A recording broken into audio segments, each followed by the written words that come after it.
Buenos días. Yo quiero agradecer en primer lugar la invitación de la organización para que pudiera explicarles este reglamento de libertad europeo y específicamente lo quiero personalizar en Jesús Espino esta invitación.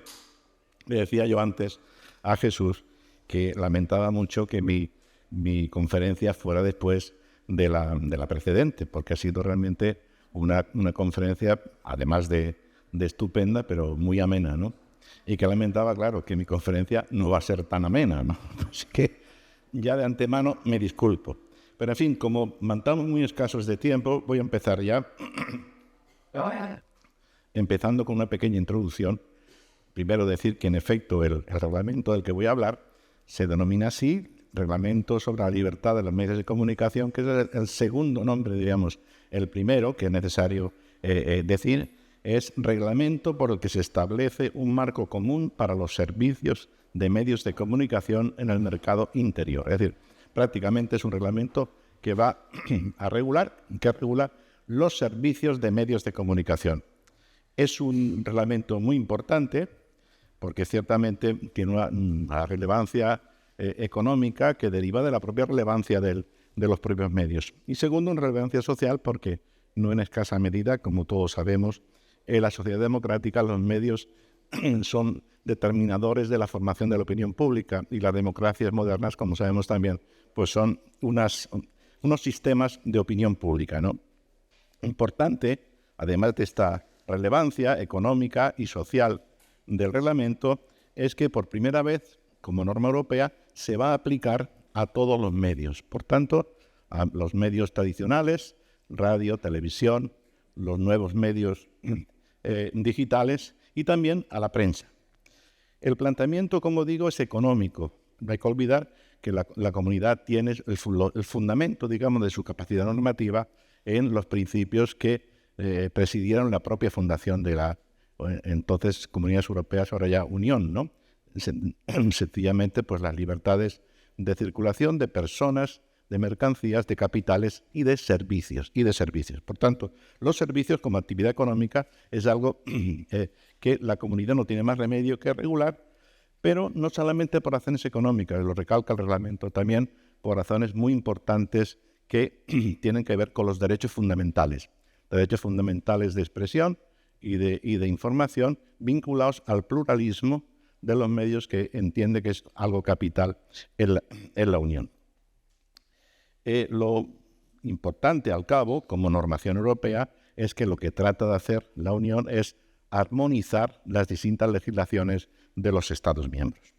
Bien, dicho esto, debo decir que el reglamento entra en vigor en noviembre de este año, pero para el año que viene, en sucesivos meses, entrarán en vigor algunos artículos determinados, ¿no? La estructura del reglamento, lo digo porque obviamente mi exposición, como dice el título que aparece en el programa, es explicación del reglamento, ¿no? Y más que optar por un análisis, temático de lo más relevante, etcétera, me ha parecido mejor seguir el orden de la estructura del reglamento para hacer una pequeña explicación que pueda permitir después una profundización por parte de quien quiera un análisis más riguroso. Pues digo, la estructura es de 29 artículos en 4 capítulos, pero es importante tener en cuenta que tiene un preámbulo interesantísimo, preámbulo muy amplio, son nada menos que 21 páginas distribuidas en 76 considerandos, es decir, reflexiones del propio autor de la norma, donde explicita el significado en gran medida de muchos de los artículos, de modo que para entender a veces lo que un artículo dice o no dice, hay que ir, implica, hay que ir en gran medida también al preámbulo. Bien, dicho esto, empecemos con el primer capítulo, que se refiere al objeto y las definiciones del reglamento. El objeto, muy sintéticamente, explicitado por el propio legislador, es establecer normas comunes para el mercado interior de los servicios de medios de comunicación. Primera, el objetivo. Segundo, crear el Comité Europeo de Servicios de Medios de Comunicación, es decir, es un organismo comunitario de la Unión, organismo regulador que tiene unas funciones muy importantes al que luego me referiré brevemente. Y, en tercer lugar, pero no en último lugar, garantizar la independencia y el pluralismo de los servicios de medios de comunicación. Tema muy importante también para tener en cuenta como principio de su aplicación, y es el siguiente. Los reglamentos, no sino los reglamentos en el derecho comunitario ocupan, digamos, el primer lugar en el rango de las normas comunitarias. Después, inmediatamente, de los tratados. Es decir, los tratados asumirían casi el papel de una constitución europea. No lo es como tal, pero en fin. Y en segundo lugar, vendría todo el elenco de las normas. Pues bien, el primer nivel en las normas que van después de los tratados son los reglamentos. De modo que vendrían a ocupar el rango que en el derecho interno, el español, ocuparían las leyes. Por eso a veces se habla también, al referirse a este reglamento, de ley de la libertad de los medios. Bien, siendo así, característica fundamental de los reglamentos es que son obligatorios en todos sus apartados, en todos los Estados miembros, desde el momento en que son aprobados por la Unión, sin que sea necesario que el Estado miembro de que se trate tenga que dictar una norma secundaria para que se incorpore ese derecho comunitario, derecho europeo, España. Eso sí sucede con las llamadas directivas. Las directivas son normas comunitarias que establecen unos principios, unas bases que después cada uno de los Estados miembros tiene que concretar en su legislación respetando lo que dice la directiva. En el caso de los reglamentos no es así. Son directamente aplicables y tal como lo establece el texto comunitario. Pues bien, siendo así, no obstante, porque este reglamento es obligatorio en todos sus aspectos, sin embargo, remite en gran medida, repite expresamente, en gran medida a los Estados miembros para que puedan dictar normas más detalladas y más rigurosas, pero siempre que lo hagan con el propósito de proporcionar un mayor grado de protección que el propio reglamento establece. Mayor grado de protección, obviamente, para lo que es fundamental del reglamento, es decir, el pluralismo y la independencia editorial. Y, en tercer lugar, dentro de este primer capítulo, hay que referirse a las definiciones. Hay un catálogo de definiciones a las que hay que atender. Pero, en fin, yo no voy aquí a hablar de las definiciones, salvo de una que me parece fundamental, que es la definición de los servicios de medios de comunicación. Dice prácticamente lo siguiente: es un servicio de medios de comunicación, es un servicio, digamos entre paréntesis, es decir, una prestación remunerada, consistente en ofrecer programas o publicaciones de prensa al público por cualquier medio para informar, entretener o educar, bajo la responsabilidad editorial de un prestador de servicios. Responsabilidad editorial que consiste en la posibilidad de tener el control efectivo de la selección y la organización de los contenidos. En eso consistiría la independencia editorial. Bien, pues con esta definición prácticamente descrita por el preámbulo, es una noción muy amplia, que va a incluir a cualquier forma de actividad económica, por tanto, emisiones de televisión o de radio, los servicios de medios de comunicación audiovisual a petición, los podcasts, las publicaciones de prensa y un amplio elenco de actividades, digamos, de agentes del sector. Ahora bien, excluye no obstante lo siguiente de esta noción de servicio de medios de comunicación, con lo cual no quedaría sujeto al reglamento. Excluye, como digo, los contenidos generados por los usuarios y cargados en una plataforma en línea.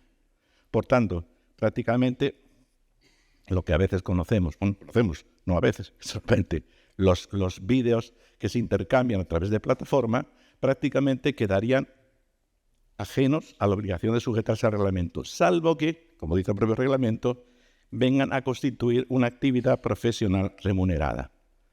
De alguna manera, esto ya es así en nuestra legislación audiovisual.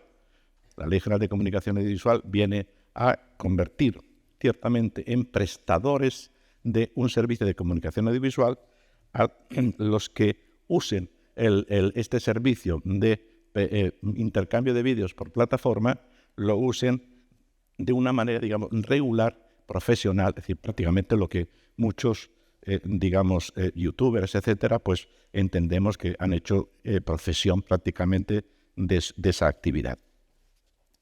Bien, dicho esto, el segundo capítulo regula los derechos y obligaciones de los prestadores y los destinatarios de los servicios de medios de comunicación.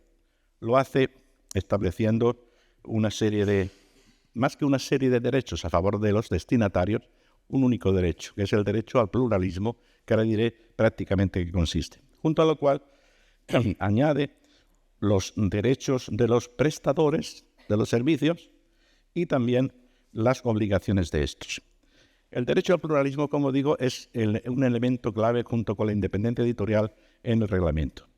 Y viene a decirnos que el derecho fundamental de los destinatarios va a presidir o debe presidir toda la actuación de los Estados miembros. Dice, los Estados miembros respetarán el derecho de los destinatarios de los medios de comunicación a tener acceso a una pluralidad de contenidos de medios. Bien, no voy a cansarles con la lectura. Digamos que, en efecto, es un derecho al que quedan vinculados los Estados, no solamente con un deber, digamos, de no tener injerencias en el ámbito de los medios, sino también están obligados a establecer un marco jurídico, legislativo y administrativo adecuado que garantice ciertamente esa pluralidad de los medios.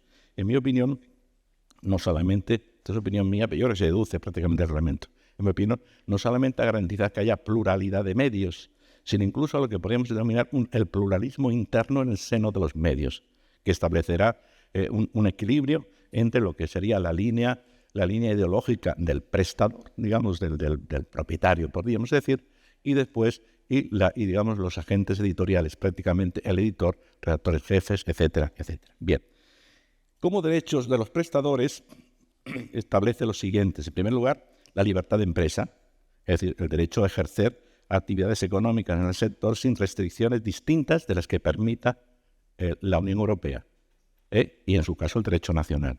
Y pone como ejemplos, ciertamente, los propios límites que pone el reglamento, o se remite también a la directiva europea sobre comunicaciones audiovisuales, servicios audiovisuales, que es un poco la base de nuestra ley de comunicación audiovisual. En este caso, obviamente, se acompaña, digamos, ese derecho con el derecho a la libertad y la independencia editorial, como acabo de decir. Y finalmente, como un derecho muy importante en el ámbito de los prestadores, el derecho a la protección efectiva de las fuentes y las comunicaciones confidenciales. El reglamento tiene especial cuidado en esto y es muy drástico porque establece esta serie de prohibiciones. Los Estados miembros, dice, no pueden en ningún caso obligar a los prestadores o a su personal editorial a revelar la información sobre las fuentes, sobre las comunicaciones confidenciales u otras informaciones que nos puedan revelar la fuente. En segundo lugar, está prohibido, no pueden, es taxativo, y fijémonos en los verbos, detener, sancionar, interceptar, inspeccionar a los prestadores de servicios o a su personal editorial, o someterlo a vigilancia o a busca o captura con el fin de obtener información relacionada con las fuentes. Y por último también prohíbe drásticamente instalar programas informáticos de vigilancia intrusiva en cualquier material, dispositivo digital, etcétera, utilizado por los prestadores de servicios y su personal, y que pudieran, obviamente, suponer una revelación de las fuentes. Esto parece muy drástico y ciertamente lo es, porque es una producción drástica, con lo cual tiene que tener, como siempre, excepciones. ¿Cuáles son las excepciones? Pues sencillamente, para los tres supuestos que he citado, a que la medida que se quiera adoptar, esta que he dicho de obligar a los prestadores a revelar la fuente, la referencia a no poder detener, sancionar, etcétera, etcétera, y la tercera, a instalar estos dispositivos de intrusión, de vigilancia intrusiva, pues a que esté prevista en el ordenamiento, en el derecho, bien el europeo o el nacional. Segundo, que esté justificada por una razón imperiosa de interés general y, desde luego, está supeditada a la autorización, dice el reglamento, a la autorización de una autoridad judicial o una autoridad decisoria e imparcial, que admite que los Estados miembros esto se lo pueden encargar a los jueces o bien a una autoridad imparcial. Junto a estos requisitos, en el caso ciertamente de la colocación de vigilancia intrusiva, incluye además este último condicionante. Es decir, que solamente pueda tener lugar en la investigación de delitos. Bien, la verdad es que estas previsiones del reglamento vienen, creo yo, a cubrir algunas lagunas de nuestro derecho. En algún caso pueden ser cuestionables, no para España, que en efecto está consagrado que sea la autoridad judicial la que pueda permitir estas actuaciones que nos revele la fuente, pero sí el que con carácter general se prevea una autorización por autoridades no judiciales será para otros países. Bueno, en España sí que optará por esto, ¿no? Bien, pero en España la verdad me parece que es especialmente necesario clarificarlo. ¿Por qué? De hecho, en nuestro ordenamiento no hay una ley de secreto profesional. No se ha regulado, pese que hubo en la historia no tan lejana, hubo intentos a través de proposiciones de ley de algún partido de que esto se regulara, pero lo cierto es que no está regulado. ¿Qué es lo que sucede? Pues que obviamente se funciona en virtud de la jurisprudencia, bien la del Constitucional o bien la jurisprudencia ordinaria que ha sentado algunos criterios en efecto para la protección de las fuentes. Esta preocupación por el funcionamiento independiente de los prestadores de los medios se concreta de modo además muy exhaustivo en el reglamento, por otra parte, para el supuesto de que el prestador sea un ente público. Es decir, que estemos ante el prestador del servicio público de medios de comunicación, prácticamente en el ámbito audiovisual. El reglamento no descarta que existan servicio público de radio y televisión, más bien dice que está previsto en unos protocolos anexos a los tratados, pero sí avisan del riesgo de captura prácticamente de los medios y de ese medio en concreto a través del poder público, y establece toda una serie de requisitos que tienen que ver con el respeto de la independencia editorial y funcional, el modo del nombramiento y destitución de los directivos. No puedo detenerme obviamente en todo el contenido de estas prescripciones, pero sí decir que tanto, los procedimientos para el nombramiento, los procedimientos para la destitución, los criterios a utilizar en su caso para esa destitución, que no podrá ser otro que el incumplimiento de sus obligaciones del cargo, etcétera. El hecho de que tenga que haber designados unos organismos que supervisen hasta qué punto se cumplen estos requisitos. Bien, me parece obvio que esto sea así. De alguna manera en España hay que decir que lo que es el servicio público audiovisual está bastante bien regulado, a niveles conceptuales, en la Ley General de Audiovisual, tanto a niveles del servicio público estatal, diríamos, como el autonómico e incluso local. E incluso en estos apartados a que me he referido, de procedimiento de nombramiento, etcétera, aunque, por qué no decirlo, en mi opinión, hay una gran distancia entre lo que dice la ley y lo que luego sucede, ¿no? Yo creo que quizá todos nosotros conocemos lo acaecido con el nombramiento de algunos directivos de Radio Televisión Española, ¿no? Su carácter interino, no interinidad, lo que sucedió en un momento determinado, porque obviamente no se acababa de dilucidar la composición del Consejo de Administración, que a su vez debía intervenir en el nombramiento vía concurso del director, de la directora, etc.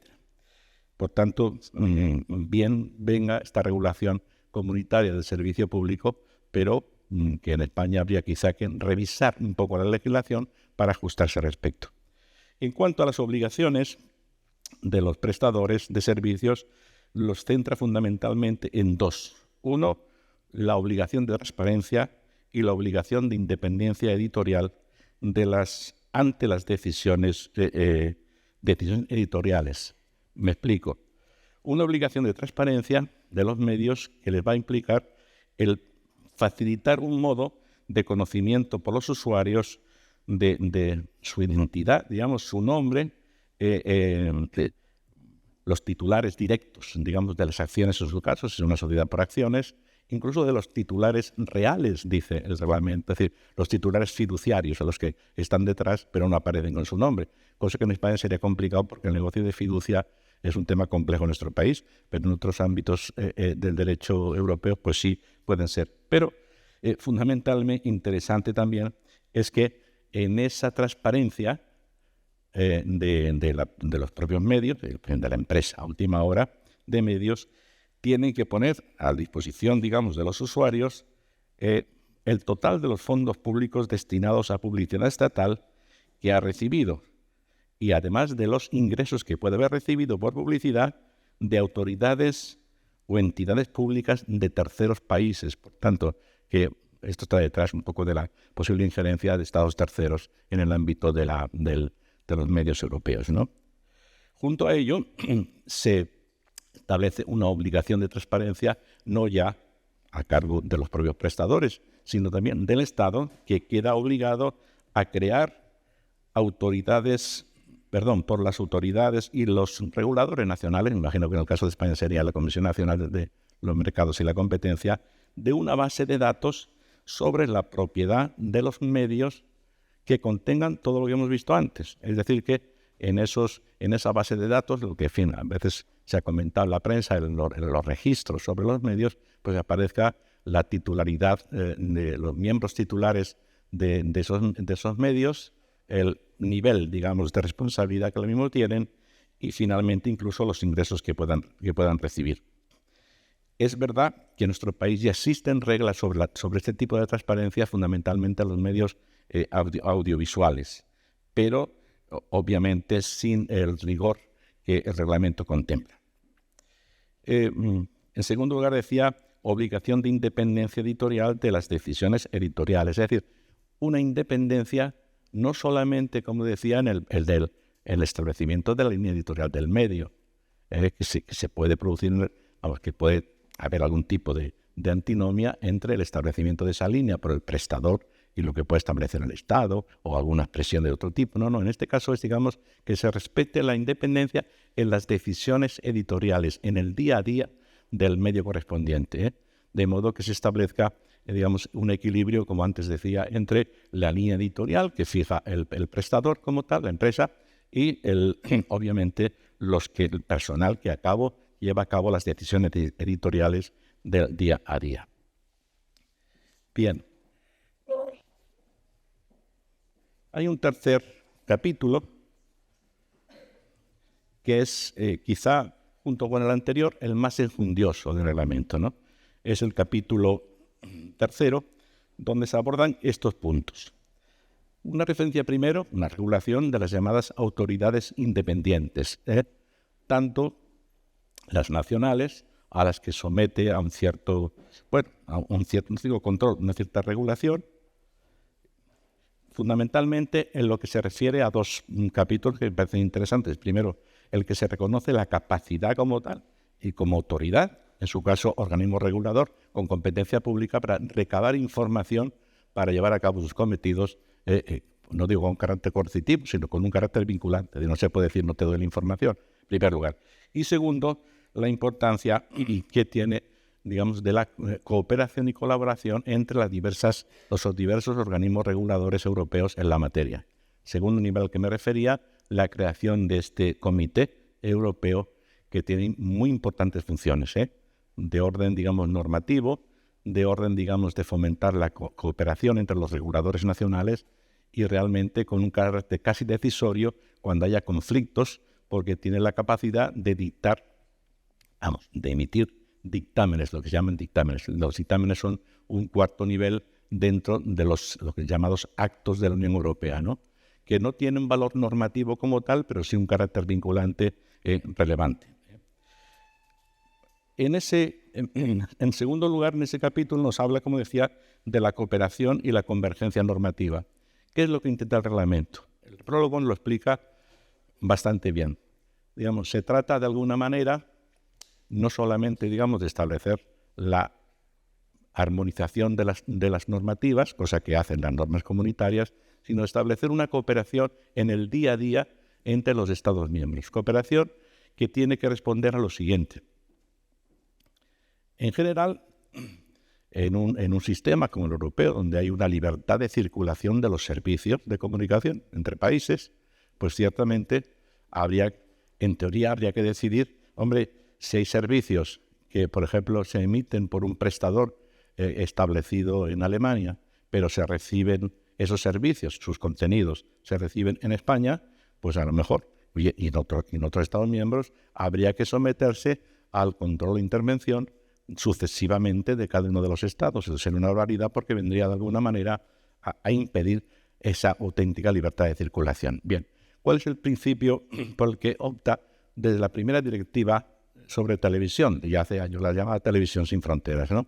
Es sencillamente el principio de país de origen. Es decir, el organismo regulador que tiene que controlar que esos servicios de comunicación han respetado la norma correspondiente es el Estado donde está establecido. En este caso decíamos, por ejemplo, Alemania.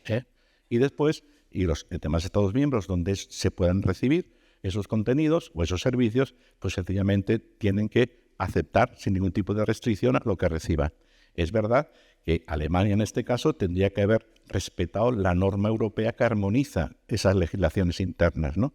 Pero puede ser que aún así se produzcan problemas. Bien, con lo que dice el reglamento es que para tratar, digamos, de complementar este principio del país de origen hay que regular de alguna manera la posibilidad de que, y clarificarla, que no está clara, la posibilidad de que el país de recepción de alguna manera pueda reaccionar si está notando que se está incumpliendo la legislación y que los contenidos que recibe, por ejemplo, son contrarios a la normativa, ¿no?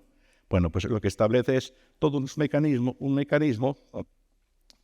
digamos, de cooperación general, que se llama de cooperación estructurada, y luego todo un mecanismo, digamos, de puesta, de requerimiento, respuesta, etcétera, para encontrar una solución dialogada, y si no, se acudiría al Comité Europeo que emitiría el dictamen correspondiente para tratar de encontrar una solución.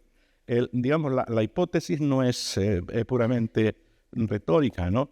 De hecho, si yo no me equivoco, porque son datos que saqué de la Comisión Nacional del Mercado, de los Mercados y la Competencia, obviamente en España hay establecidos algunos prestadores que emiten para ser recibidos fuera de España, ¿no? Tanto en televisiones lineales de pago, por ejemplo NBC o Sony, como de vídeo bajo demanda, como Rakuten, etcétera. Bien, en este caso, el regulador español, que es la Comisión Nacional de los Mercados y la Competencia, sí puede supervisar si se están cumpliendo la normativa comunitaria, porque es el regulador del país de establecimiento. Pero, en sentido contrario, en España se pueden recibir, como es el caso, multitud de servicios que están están ofrecidos por prestadores establecidos en otros estados, sobre todo también en vídeo bajo demanda, y que van a estar sujetos a la jurisdicción de ese país que no es España. Por ejemplo, en el tema del Amazon Prime, me parece también que Disney Plus está en Holanda, HBO en Francia, Netflix en Holanda, etcétera, etcétera. Bueno, son esos problemas, digamos, de interconexión transfronteriza entre un servicio que se presta por un prestador establecido en un estado, pero que los efectos o los contenidos de sus servicios tienen lugar en otro país. Pues bien, en los sistemas esos que he comentado, los sistemas esos de requerimiento, contestación, solución pacífica, etcétera, pues es lo que regula el reglamento. También hay una referencia que tiene algún interés, en la prevista en el artículo 17, que prevé que en caso, digamos, de necesidad y a iniciativa de al menos 2 Estados miembros, el comité, y en su caso finalmente la propia comisión, pueda llegar a medidas de armonización en relación con la posibilidad de que, digamos, los servicios prestados desde fuera de la Unión Europea de alguna manera puedan, digamos, implicar una provocación pública para cometer delitos o campañas sistemáticas de manipulación de la información, es decir, de desinformación, o injerencia por parte de estados extranjeros, de agentes extranjeros con vistas, dice textualmente el reglamento, a desestabilizar a la Unión Europea en su conjunto o a determinados estados miembros. Algo de lo que ya el conferenciante que me precedió el uso de la palabra pues ya nos alertó. Bien. Hay un tercer punto dentro de estos que les comento del capítulo 3, que se refiere a la prestación de servicios de medios de comunicación en entorno digital y el acceso a estos. Pero en fin, sería un poco prolijo el que me quede en ellos, porque perdería mucho tiempo para que pudiera centrarme en algunos otros puntos que me parecen un poquito más relevantes en el dado contexto de la jornada, ¿no? Me refiero a las previsiones de la sección quinta y sexta del reglamento. En primer lugar, en la sección, como digo, sección quinta, el reglamento nos habla de los requisitos sustantivos y procedimentales que los Estados miembros tienen que respetar en el supuesto de que tomen medidas que puedan afectar al pluralismo y a la independencia editorial. Y en efecto, viene a coincidir con algunos requisitos que son típicos del derecho público, del derecho administrativo, es decir, sencillamente un procedimiento reglado, sometido a plazo, con la posibilidad de recurrir, etcétera, del que no me voy a detener mucho más, salvo en una previsión importante que es que al margen de que esto se dilucide a nivel del Estado correspondiente, pues son, digamos, respeto de procedimientos internos y en su caso, hombre, también, y que las medidas sean racionales, no discriminatorias, etcétera, si se cumplan en plazo, pero cuando la decisión que se toma puede afectar al mercado interior y pueda tener unas repercusiones que son ciertas, no afectan ya a una persona en concreto, sino que afectan al mercado interior, por ejemplo, cuando una medida de un Estado, digamos, reiteradamente, pues parece que no admite, digamos, el que se concedan licencias a determinada empresa, o bien la revocación de las licencias, en su caso, las autorizaciones, se hacen en términos que lesionan, por ejemplo, a determinados submercados dentro del mercado interior de los medios. Entonces, se puede acudir a este comité, incluso a la Comisión Europea, para que ponga orden, podríamos decir. Dentro de esta sección quinta, un tema importante es la referente a las concentraciones en el mercado de los medios. Las concentraciones en el sector de los medios son muy relevantes y el prólogo así lo reconoce. ¿Por qué? Porque ciertamente una concentración va a afectar a la competencia, disminuye la competencia y va a afectar los precios y a la innovación que se va a resentir y va a incidir en una reducción del pluralismo, se quiera o no solamente el pluralismo económico, sino el pluralismo social, pluralismo político incluso, ¿no?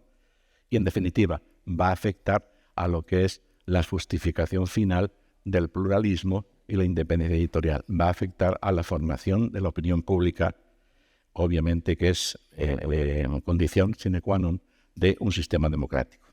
Hay que decir que la concentración económica, la concentración por razones puramente económicas, ¿no? Porque si digo que el tema de fondo es que afecta a la competencia, imaginemos que esta incidencia se va a producir en cualquier sector de la economía, no solamente el sector de los medios, ¿no?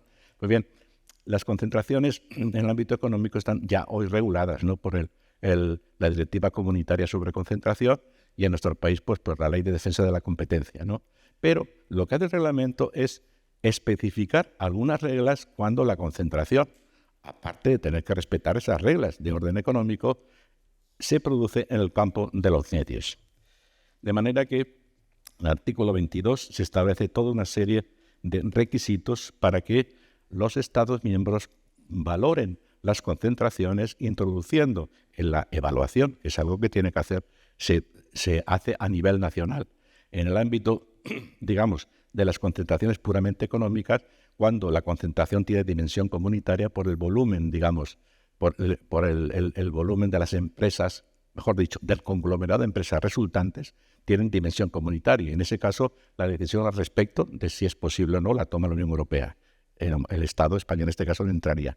Pero las que no tienen dimensión comunitaria, que está en función, como digo, de la cuantía, de la repercusión económica, pues obviamente en España, llegado el momento cuando no están autorizadas con carácter general, tienen que ser autorizadas específicamente por la Comisión Nacional del Mercado y la Competencia y por el Gobierno.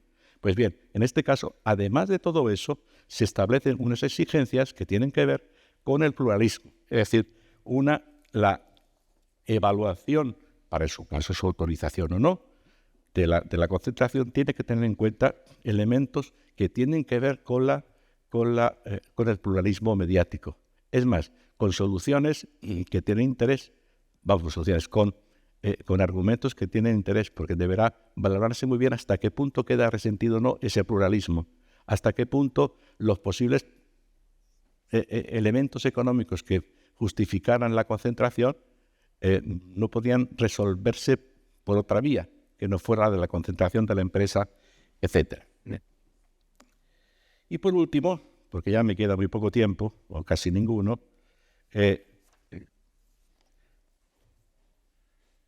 la referencia de la sección sexta, que se refiere a la recepción de fondos públicos por los servicios de medios de comunicación.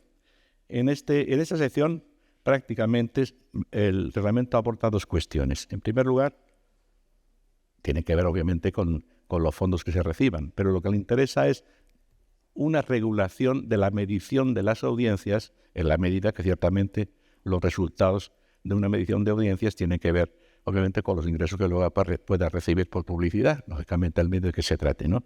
Y en segundo lugar, regula la asignación de fondos públicos para publicidad estatal o bien recibidos por contratos de suministro y de servicios. En el caso de la medición de las audiencias, el reglamento viene a decir, hasta ahora la cosa no va mal porque sencillamente hay algunos sistemas de autorregulación de los propios medios, los publicistas, etcétera, los anunciantes, que se han puesto de acuerdo, por eso las reglas al respecto, ¿no? Pero invoca como argumento para meterse en ese tema el que nuevos entrantes en el mercado, es decir, sencillamente los servidores de plataformas, utilizan sus propios sistemas de medición y esto hace que no se pongan en común, con lo cual la comparabilidad de las mediciones e incluso de los sistemas pues no es posible. Y entonces establece el principio de que en la medida de lo posible se acuda a la autorregulación, la puesta de acuerdo de los sujetos interesados para llegar a unas reglas comunes. Pero de modo especial viene a decir que los proveedores de sistemas propios, es decir, aquellos prestadores que tienen sus propios sistemas, no puestos en común o en autorregulación con los demás y comparables, dice, los proveedores de estos sistemas propios tienen que facilitar a los prestadores de servicios y a los anunciantes información suficiente sobre la metodología utilizada. Y además, esa metodología tiene que ser objeto de una auditoría anual para verificar, digamos, obviamente por la presentabilidad y la fiabilidad de ello, ¿no? Y ciertamente, llegado el caso, pues que las autoridades, digamos, que alienten el que se aprueben, digamos, códigos de conducta en ese terreno y alienten que estos entrantes que no acaban en el mercado, que no acaban de aceptar las reglas de la autorregulación, pues un poquito se acerquen a esa autorregulación. Y es más, viene a decir que llegado el caso, la Comisión Europea podría emitir directrices regulando esto. Bien, el otro gran punto que tiene que ver, ya utilizaré 2 minutos, si me lo permiten, ¿no? Tiene que ver con la asignación de los fondos públicos para publicidad estatal o que se reciban como consecuencia de contratos suscritos por las entidades públicas por servicios que se presten o bien por contrato de servicios o bien incluso por contrato de suministro. Digamos que contrato de suministro y de servicios implican en el ámbito de la contratación pública. Lo de suministro es la adquisición de bienes inmuebles, incluso por los sistemas, digamos, de ordenador, etcétera, etcétera, ¿no? Es, adquisición o arrendamiento. Y los contratos de servicios pues son cualquier tipo de servicio que se presta a la administración o por su cuenta, pero sin arrostrar, obviamente, el riesgo y ventura de la gestión de un servicio público, que sería otro tipo de contrato. Pues bien, dice, para los dos supuestos, dice el reglamento, esto sí que lo voy a leer, si me permiten, dice como norma sustantiva, dice, los fondos públicos o cualquier otra remuneración o ventaja que las autoridades o entidades públicas pongan directa o indirectamente, lo dice el prólogo, dice, indirectamente, dice, a través de intermediarios especializados como son las agencias de publicidad, etcétera. Dice, pongan a disposición de los prestadores de servicios de medios de comunicación o de los prestadores de plataformas en línea para publicidad estatal o para contrato de suministro de servicios, se concederán de conformidad con criterios transparentes, objetivos, proporcionados y no discriminatorios puestos a disposición del público de antemano por medios electrónicos, etcétera, etcétera. Bien, de esta regla sustantiva que dice, mire usted, los fondos para publicidad y para estos dos tipos de contratos tienen que estar perfectamente predeterminados los sistemas, es decir, los procedimientos correspondientes con absoluta transparencia, etcétera, etcétera. Bien, pero de esta definición o de este texto que les he citado me parece importante, por lo que después diré para terminar, ver el significado de los conceptos autoridades y entidades públicas y el concepto de publicidad estatal. En primer lugar, dice la definición del reglamento, sus definiciones, que una autoridad o entidad pública es un gobierno nacional o subnacional, una autoridad u organismo regulador o una entidad controlada directa o indirectamente por un gobierno nacional o subnacional.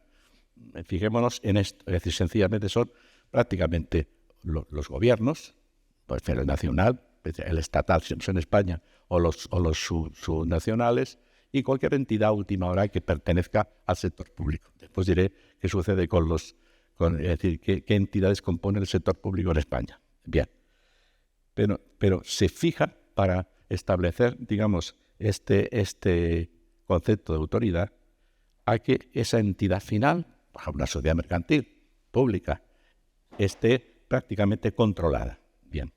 Segundo lugar, publicidad estatal. Dice la colocación, la promoción, la publicación o la difusión en cualquier servicio de medios de comunicación o plataforma de un mensaje promocional o autopromocional, un anuncio público o una campaña informativa, normalmente a cambio de un pago o de cualquier otra remuneración por parte de, para o en nombre de una autoridad o entidad pública. Bien, ¿por qué me refiero a esto? Porque si vemos, ahí no hay ninguna exclusión de ningún tipo de publicidad que pueda hacer los entes públicos. O sea, aquí no se distingue entre si la publicidad es comercial o es institucional, término que obviamente el reglamento no recoge, y esto puede tener, puede plantear alguna duda, ¿no?, que ya se me ha planteado por parte del propio gabinete. Me dijeron, esto no se acaba de entender. Pues bien, ahora veremos cuál es mi interpretación.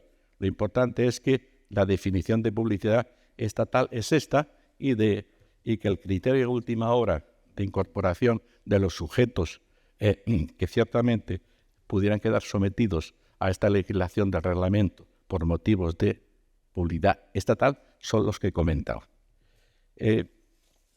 Junto a esta regla sustantiva, establece después una regla también de orden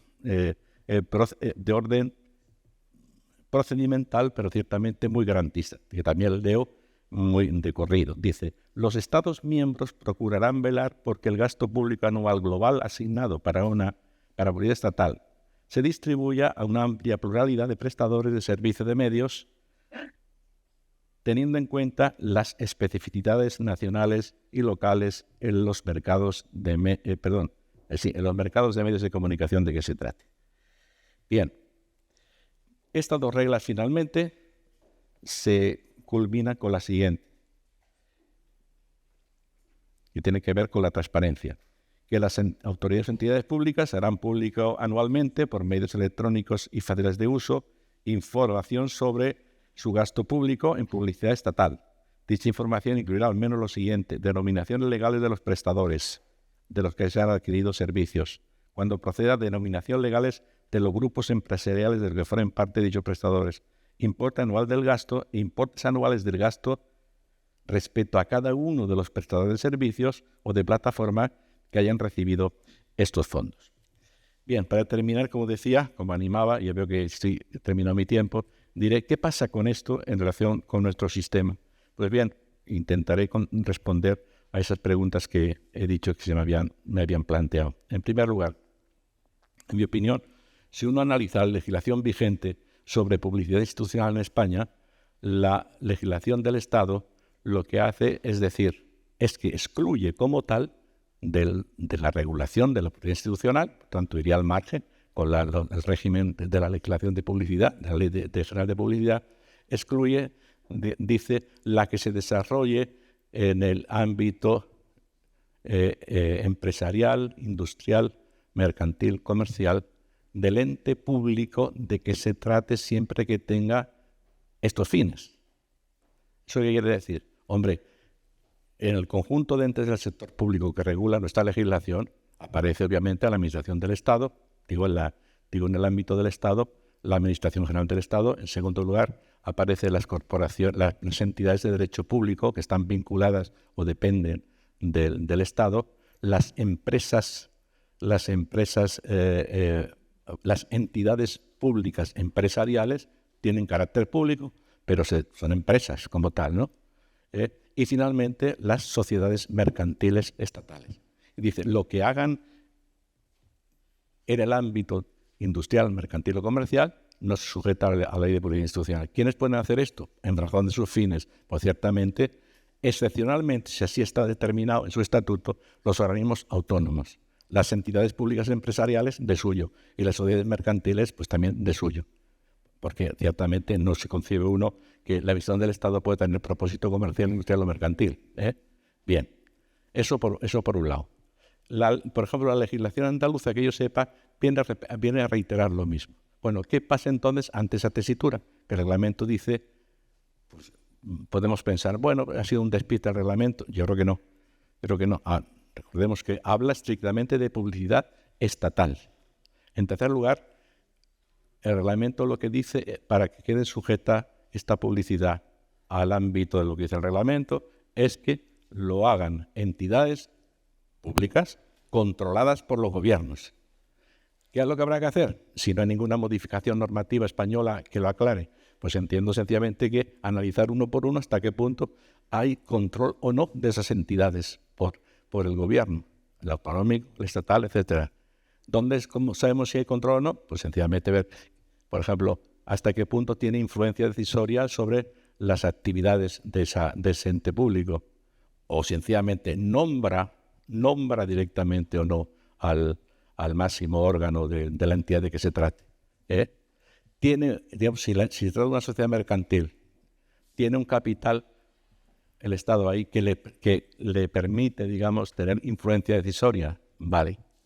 Cabe otra posibilidad, que sería sencillamente que se aclare legalmente en España qué pasa con la publicidad llamada comercial en relación con la llamada institucional. Y en mi opinión eso solamente lo puede solventar con una norma estatal de carácter básico. Tema también complejo, porque si vemos las normativas, las legislaciones de publicidad institucional, vemos en la estatal que prácticamente se aplica solamente a lo que haga el Estado. Pero ojo, también la legislación estatal en muchos casos ha de aplicarse por el conjunto del territorio. ¿Cuándo? Cuando se trata de leyes dictadas en competencia exclusiva del Estado o bien leyes que se dictan en virtud de la llamada legislación básica del Estado. Pues bien, la ley de publicidad institucional prácticamente no dice nada al respecto, con lo cual es una ley que se aplica solo para el Estado, no para el resto de administraciones, salvo una disposición adicional segunda de esa ley que dice lo que se expone, lo que se dicta en el artículo 4, eso tiene carácter básico, se aplicará a todas las administraciones españolas. ¿Qué dice ese artículo 4? Pues prácticamente la exclusión, el régimen general de la publicidad en periodo electoral, el que hay que señalar en la correspondiente contenido promocional, que es promoción de la administración de que se trate, etc., pero poco más. Si uno luego va a la legislación andaluza, que la he cogido como ejemplo, vemos que dice que esa ley se dicta al amparo de la competencia exclusiva de la Junta en materia de publicidad, sin perjuicio de la norma del Estado. En fin, estamos un poco en el gran galimatías de la distribución de competencias entre Estado y comunidades autónomas. En mi opinión, lo mismo que el Estado ha dictado, en la ley de publicidad institucional actual, dice que tiene carácter básico, por tanto se aplica a todas las administraciones, lo que dice el 4, no habría, entiendo, ningún problema en que se dijera que también tiene carácter básico establecer, una distinción sobre lo que es publicidad, comercial o publicidad como tal. ¿Dónde está el problema? Que quizá eso a lo mejor no lo permite el reglamento. Y el reglamento ha tenido pretensión clara, no tanto de acudir al contenido promocional, si es institucional o es comercial, sino sencillamente cosa muy típica en todas las normas comunitarias. Lo que me importa es cómo se produce el gasto y cómo se distribuye. El resto me da igual. Algo que esta mañana he advertido en la mesa redonda anterior, una cierta descontento, cosa que yo entiendo, ¿no?, con la complejidad de los procedimientos administrativos, incluso en la contratación fundamentalmente. No es una cuestión solo de la legislación española. Es decir, toda la legislación de contratos, la ley de contratos del sector público, es prácticamente transposición de la directiva europea. ¿Y qué interesa a Europa, a la Unión? Sencillamente cómo se gasta el dinero público. Y si ahí accede cualquier persona de cualquiera de los Estados miembros en igualdad de condiciones. Tan es así que la ley de contratos sujeta a la norma de contrato no solamente lo que haga el sector público, sino incluso a determinadas empresas privadas que asumen un papel similar en la medida en que estas son empresas subvencionadas. Por lo que contratan esas empresas tienen que pasar por el régimen de contratación pública. Bien, me refiero que habrá que ver qué solución en su caso le da el Estado a este tema, ¿no?, con una aclaración o bien sencillamente por una interpretación comunitaria que deje un poco el campo abierto, ¿no? Lo mismo sucede, y ahora sí que acabo de verdad, con la otra duda planteada, el que en efecto el reglamento establezca una obligación de transparencia absoluta sobre, digamos, cómo se han adjudicado, digamos, los contratos y obviamente también cómo a quién se ha adjudicado la publicidad, pues hay ya reglas que ciertamente lo hacen. En materia audiovisual con claridad, ¿no? El resto de materias no tanto, ¿no? Pero hay alguna sorpresa, que yo, hombre, tampoco soy un especialista en publicidad, ¿no?, pero me gustaría quizá, pues ustedes quizás sí lo sepan, me parece que la ley andaluza queda excluida, exceptuada de muchas de sus previsiones, ley andaluza de preinstitucional, los municipios de población inferior a 50.000 habitantes, cosa que me ha sorprendido. Tendré que revisarlo, pero si es así, obviamente eso no creo yo que fuera posible después del reglamento. Bien, discúlpeme por la extensión y quizá la aridez del tema, pero en fin, yo prefiero quedarme con el caballo que hemos visto de Jerez. Bueno, muchas gracias. Sí.